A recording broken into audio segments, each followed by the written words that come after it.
gross domestic product, aka GDP, the stock market. These are the ways that we measure the economy right now. And I've always found that a little bit interesting and a little bit backwards. Um, I think when we look at the economy, it's always politicized, right? Oh, the stock market is down. This president's doing this. They're doing bad. And I think all presidents do terrible. So, but I just find it funny, no matter who's in office, if it's Biden, if it's Trump, it doesn't matter. They're going to use these things as political arguments of why, you should have voted for the other guy. But in reality, they're both all paid off. So it doesn't really matter. It's all a charade. But I want to talk about how they should be measuring the economy, in my opinion, and how they're doing it now. So I'll start with like now, right? Gross domestic product, also known as GDP, is the total amount, the cost of everything that's produced in this country in a specified period of time, right? And a recession is categorized as two consecutive quarters where gross domestic product decreases. That's when we're in a recession, technically. Now, they use some other things as well, but that's typically the standard.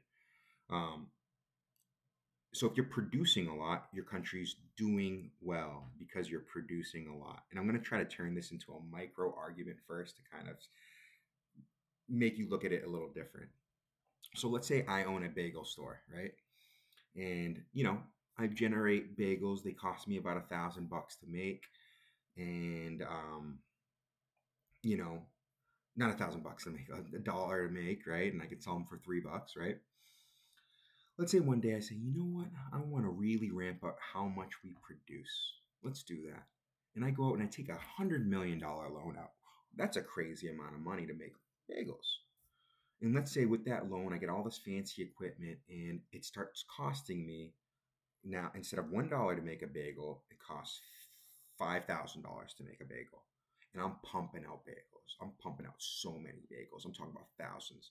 Technically, the gross domestic product of our nation would have gone up because of me making bagels at this obscenely high cost. In reality, it's so far from removed from what's efficient, right? So we're producing more, and we took a big loan to produce more. But in reality, the cost of bagels has shot up drastically, and in my business could be failing. And that's how I look at the government. Sometimes we're taking out trillions of dollars worth of loans.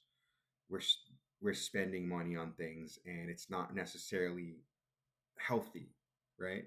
Like what I just described doesn't sound healthy at all. If you were a business owner, that's a failing business. No one's gonna buy a $5,000 bagel, and that's just like a really exaggerated look at things. But we've had scenarios where our government has purchased a bag of ravioli, and this isn't a lie. They purchased a bag of ravioli for $40,000 and sent it over to Iraq.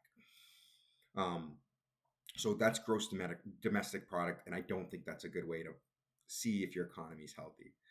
Another way people look at the economy is the stock market. Oh, the stock market's down. The stock market's up. My president did great. Did you see the stock market the past 4 years? Yada, yada, yada. Meanwhile, we took out $8 trillion and it was all based off speculation. The stock market goes up because people think that it should go up and they invest in the stock market. That doesn't necessarily, we've had companies that have performed poorly, right? Let's look at GameStop, for example, and their stock skyrocketed because people are dumping a bunch of money in it. It's a game. It doesn't really, the stock market isn't reality. It's if it's a fugazi, it's a woozy, it's a wazi, it's a wooza, whatever. You know what I'm talking about. Jordan Belfort, bad guy. The stock market and gross domestic product are not necessarily the best indicators. So what are great indicators of a healthy economy? Right? So the nation's debt, affordability, right? If more people can purchase homes, if infrastructure has gone is improving around you, right? Like you notice your bridges are getting better, education, people, the place is safer, hospitals, healthcare is cheaper. So when we look at our country and we want to define like are we is perform has performance peaked? We want to look at things like that. Is healthcare better, right? Are people more educated? Are affordability is the big one, right? And like like the cost of going to the grocery store is obscene right now. People are struggling, and it's going to get worse over the next few years and in perpetuity because of the amount of money we've taken out. And the spiraling effect is going to take a lot of work to kind of fix. We're spending way too much money to produce what we're producing now. So when you hear people talk about the stock market and gross domestic product and a recession, right? These words don't actually mean anything. Like the actual health of our country is poor based on, and it's been poor for a long time, and it's based on the fact that we're $36 trillion in debt, that education is slowly declining, that our infrastructure is failing, that the cost to buy a home has gone up so much that it's really not affordable. And there's different ways we can address those different things. And you've heard me talk about this before. It really starts out with removing the lobbyists from our government that are taking advantage and kind of extorting from us. Once you close that gap, and you're not spending trillions of dollars just for some extortionist to get rich. You can now focus that attention. You can actually have people in the office that are focusing on building more houses so they become more affordable, focusing on cheaper energy, better healthcare, being healthier overall, affordability. Uh, that's my rant for today. Have a good day. Go F yourself and drink some coffee. Peace.